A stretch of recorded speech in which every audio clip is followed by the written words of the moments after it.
Welcome to the Standup Sessions. Tonight, we're in for some much-needed laughs from Frank Woodley and Kirsty Webeck.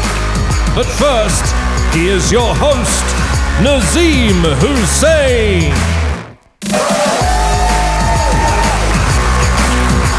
Hello, welcome to the night of socially distanced and heavily sanitized laughs and chats with comedians from Melbourne. You guys pumped? I'm very excited. It's good to be on stage, holding a microphone, real stage, real audience members. Everybody here, by the way, that's in the audience, they're actually working, all right? They're crew members.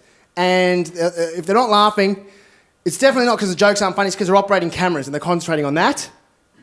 See? They missed that joke. That wasn't even a joke. But I'm very excited to be here. We've got a great show tonight. Frank Woodley and Kirsty Webeck, two of Melbourne's finest.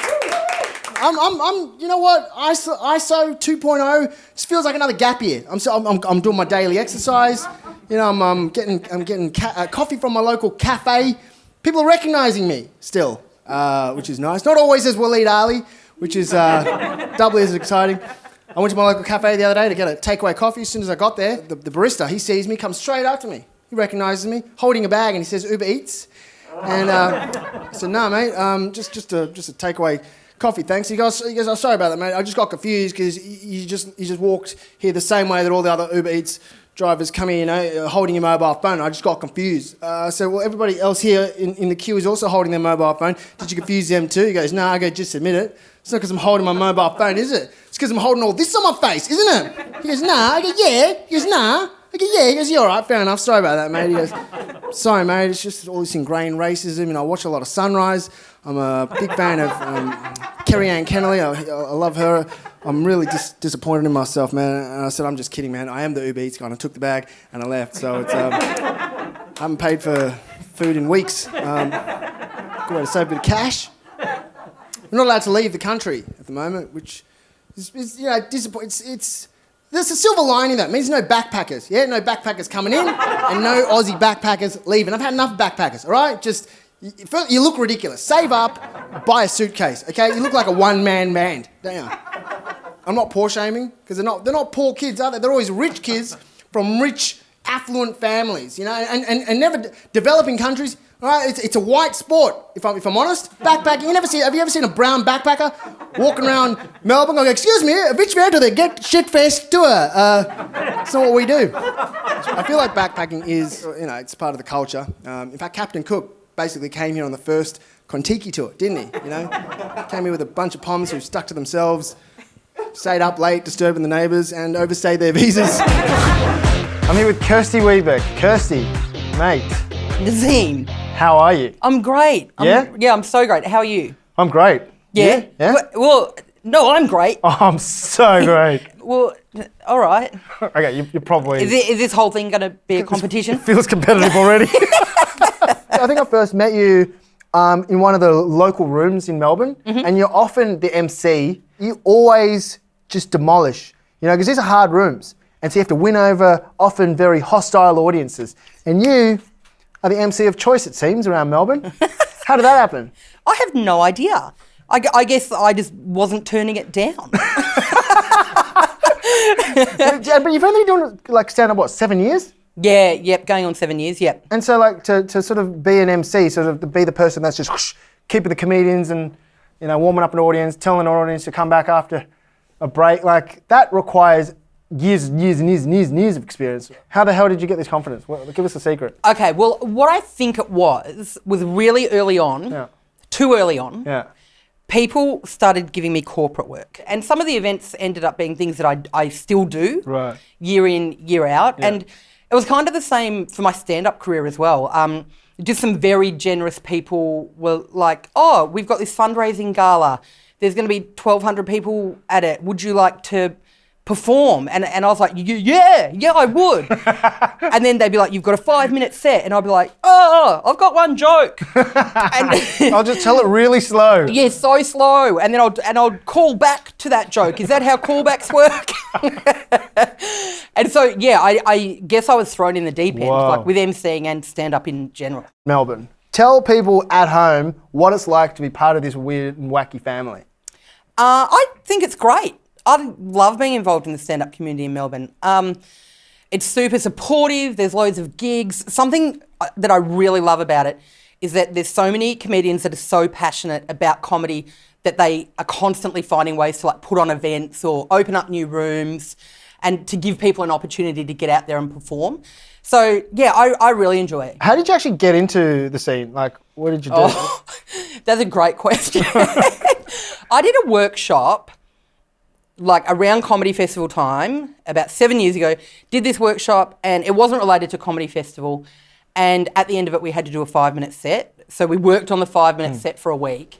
Then we performed to like about 150 people.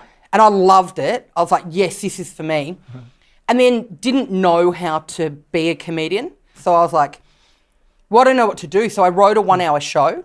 You just went from 0 stage time as a comedian, except for that 5 minutes. 5-minute thing. And then I wrote a 1-hour show. Wow. And now, like mates that I have now. And then what? You performed it? Yeah. So I took it back to Canberra because I knew at a minimum mum and dad and my sisters would come. Okay. And then, but like I have a background in public relations. So I drummed up a bit of media support and sold out this 120-seater room. Whoa. With this 1-hour show that basically featured 7 cute stories with no jokes. It was just, at the end, just like, whoa. Can you believe it? And then like on to the next story. And whoa, why'd he say that? That's a great way to end a story, by the way. Whoa. I might bring it back. Yeah, you should bring it back. Yeah, I'll bring it back. So I did that. And then I brought the show back to Melbourne, repeated the same thing. And then I did it for 4 1-hour shows. And then I registered for Comedy Festival a few years down the track, and just before festival was the first time I'd ever done an open mic room. Whoa. So you were the most experienced open micer in Melbourne after having done an hour show already. Bloody hell. I mean, that's generous. There weren't many jokes being told. Frank Woodley, he's on the same show that we're doing tonight. Yes. I'm a fan. How do you feel about him? Hate him. Yeah. Yeah, can't stand the guy. I know, which is why you guys are not in the same room. I didn't know that he was going to be on, or I wouldn't be here. But no, he's an icon. Like think of anything that you can think of in comedy in general. Yeah.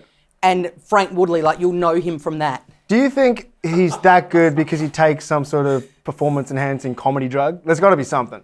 He's doing something shady. Doing something, yeah. Yeah. I don't know what it is, but he's nice. He's never, I haven't heard a bad word about him.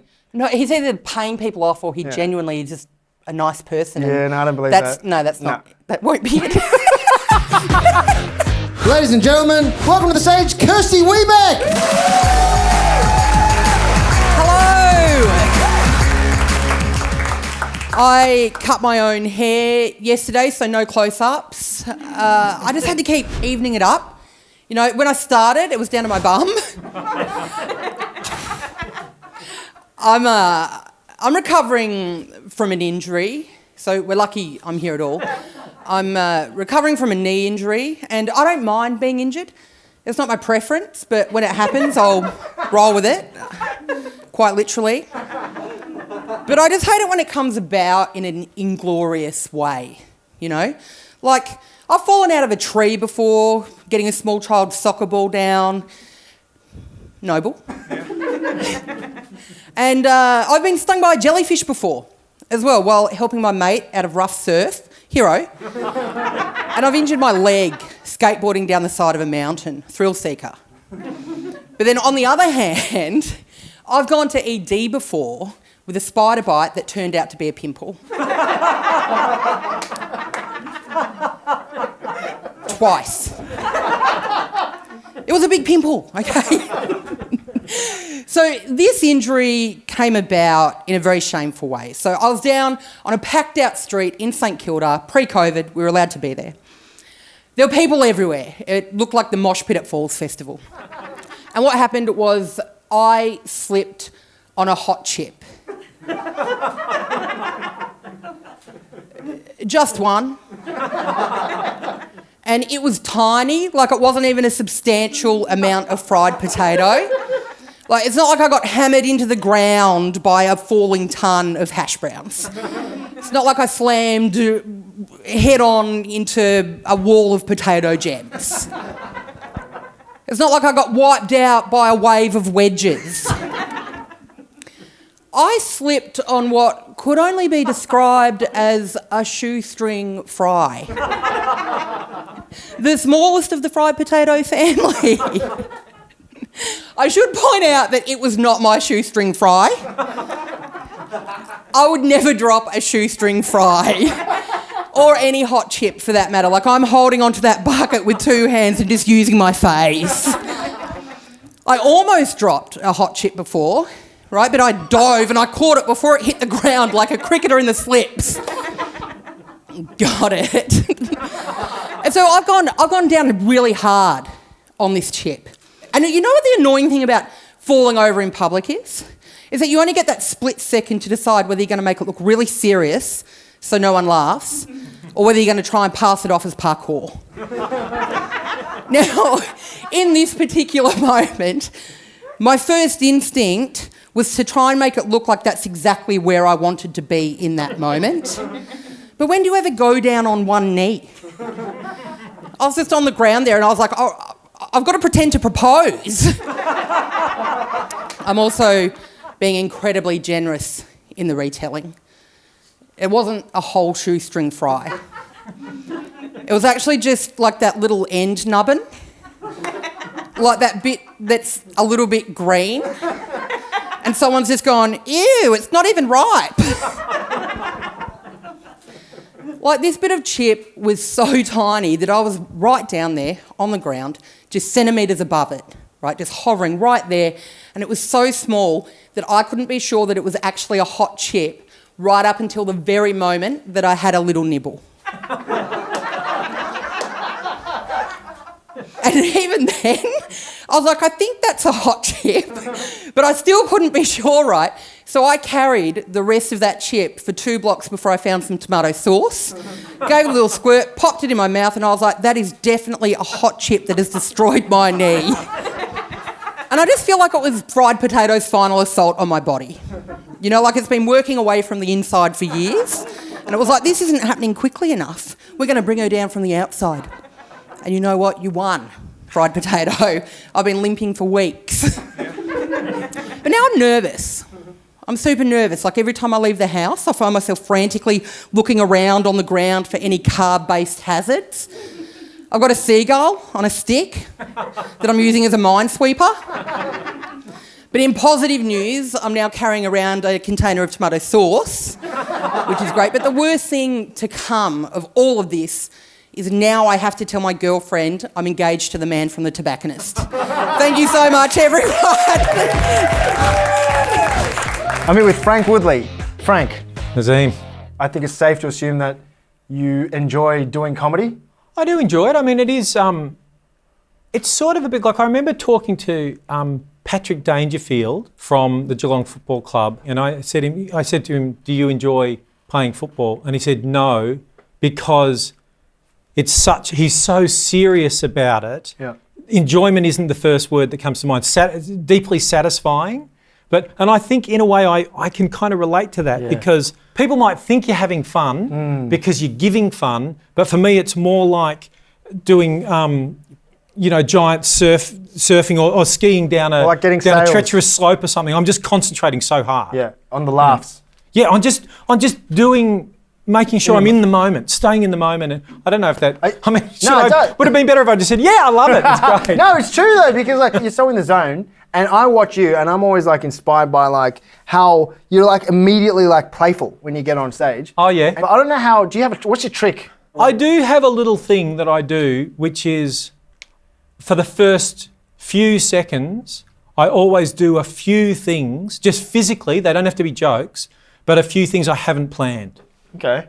So it might just be like, look at something or, see something or feel just something that is, I didn't know I was going to do it. So you surprise yourself? It's a little kind of ritual where as soon as I get on stage, I'll do just something to surprise myself, to try to pull myself into the moment. So I'm not doing what I think, and then I sort of try to, start to lock it down into the plan. Kirsty Webeck, you guys don't know each other very well, but You've seen her do stand-up before. Yeah. What do you think? Oh, I just love it. Has she got it? She's going to be all right. The kid's all right. No, so funny. The storytelling is so beautiful and really for me, it's things that you know what I love with comedy? The amazing thing about stand-up comedy, and it's true for other art forms, but I feel there's something very, very rich about it in stand-up comedy is the thing that makes it work is it has to be coming from that person. And so, and when you really love it, you feel like it's so much their individual personality is being expressed in the comedy. And it's like, I've never seen anyone like Kirsty. There's something, which means she's being really authentic in her, the stories are really beautiful and she'll say things that surprise me. Even after I've been doing comedy all this time, it's like I didn't see that it was going to take that direction.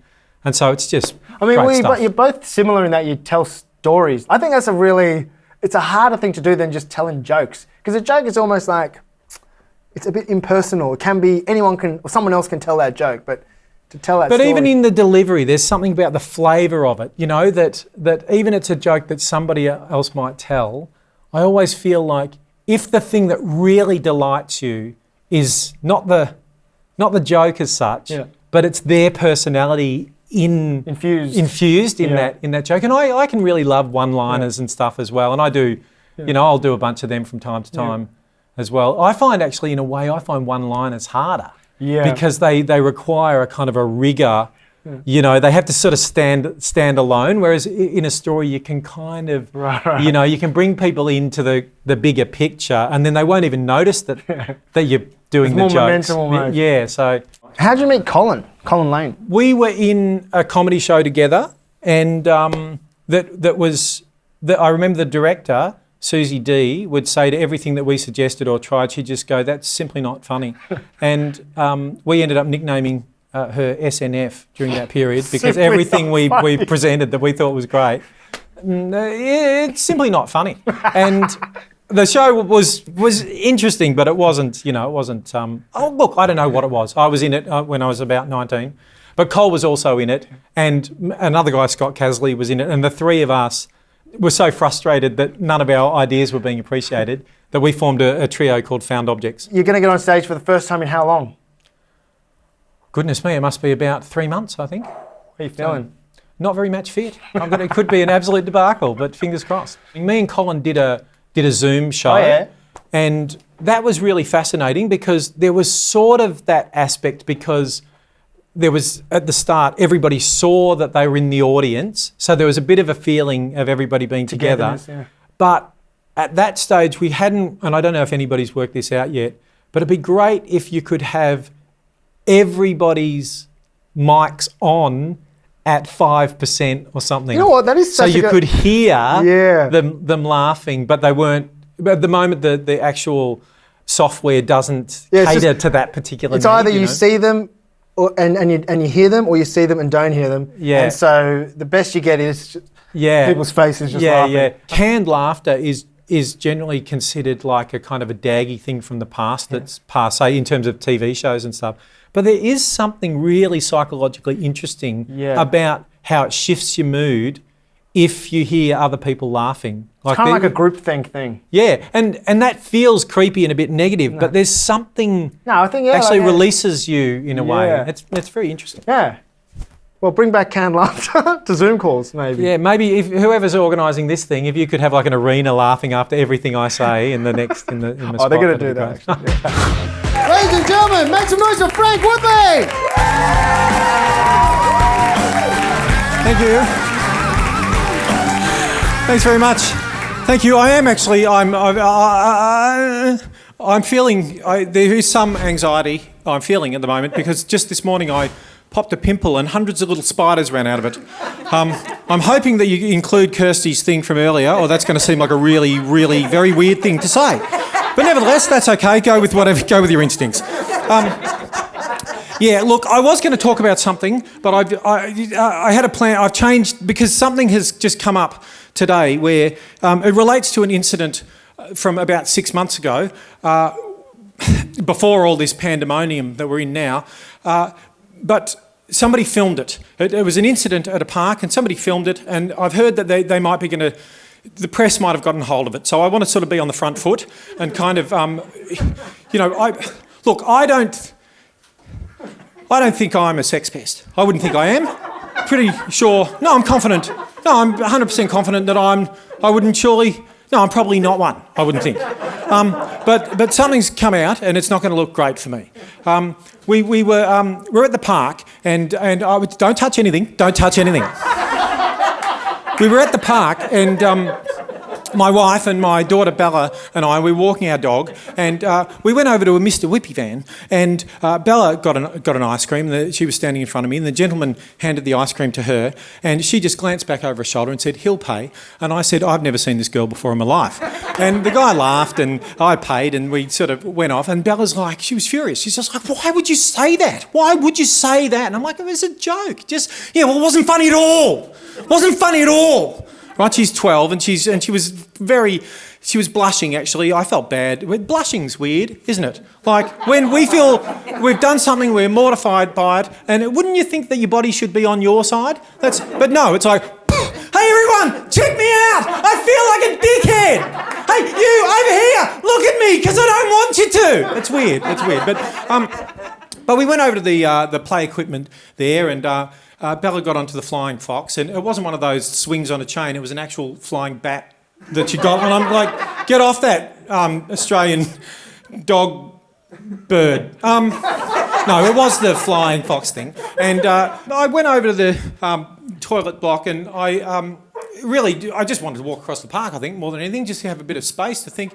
But I went into the toilet block, and I went into the foyer area. I don't know if you call it a foyer in a toilet block. There was no chandelier or concierge, but into the little kind of nothing area. And then I came around, and there was a wall there, and I came around, and on the other side of the wall there were 3 urinals, and they were all occupied. And so I just the reflex was just to step back into the little nothing area on the other side of the wall.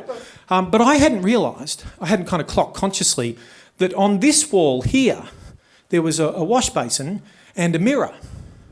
So from where I was standing, I got like just a perfect unhindered view of the man urinating just there. And I wasn't even consciously aware of it. I was just sort of off in la la land. And I don't know if you know when if you're looking at a scene and there's no movement in it, and then there's a little bit of movement of some sort, your eye just naturally is drawn to that movement. And I didn't really even know I'd done it, but I stood there and I just locked onto the urine cascading out of the eye of that man's penis. And it was just like, it was actually it was lovely. Like it was like a Zen water feature, it's just very relaxing. It was catching the light, a beautiful sort of scintillating saffron hue. And then suddenly I realised what I was doing. I have no idea how long I was standing there looking at the eye of that man's penis, but it might have been 5 seconds, it might have been 50 seconds, I'm not sure. But then I realised, and I just got this weird feeling in my back. Don't know what that was all about. And really don't, and you don't either. We'll never know. None of us will ever know what that weird feeling I got. It was sort of an adrenaline thing in my back. And I thought, I'm looking at a man's penis. And that's not great. And then I sort of travelled up his body, and he was just looking straight at me. So I just went, which I think was worse, wasn't it? Because it was like I'd come into the toilet block going, "I'm not here for a poo or a wee, just here to check that out. All right, see you later." Anyway, I went out, and my wife and Bella, they were playing with the frisbee, and I thought I'll take Max for a walk, because walking dogs, it's very relaxing. There's something about dogs that it is very calming, isn't it, to be in the company of dogs. I'm not sure how that works, but so I took Max, and Max is he's a cross between a Chihuahua and a Jack Russell. He's a fantastic little character, and he's also very uninhibited sexually. And as we made our way over to the little enclave of other dog walkers, Max spotted a beautiful, fluffy little Pomeranian and just zipped over there, and for the last 2 or 3 feet, he actually went onto his hind legs and ran like a man. And then he just gripped it by the ears, and he just started sort of making love to its eye, really quiet, like a little sort of jackhammer. He was very keen, and I was just so embarrassed by it. And she was just like, she's sort of pulling her dog away, and my dog was just gripping on there, wouldn't let go. And then a frisbee landed there, and my wife picked it up, and she's trying to get the dog away, and I reached down to pull my dog off, my dog, hang on. I reached down. It's a big deal for me, all right? I'm very anxious. And then I noticed that my daughter Bella had really bad sunburn, like starting to come on. And I thought, look, Bella, if you're going to, do you want to stay with a frisbee? And she's, yes. And well, then you're going to have to put some sunscreen on. She goes, oh, I don't want to put sunscreen on. I was taking her across to the car, and out of the corner of my eye, I noticed that the woman with the Pomeranian, she was talking to the gentleman who came out of the urinal. They were together. Actually, I thought that's not I'm not a big fan of that situation. And but I said and then I remembered, haven't got any sunscreen.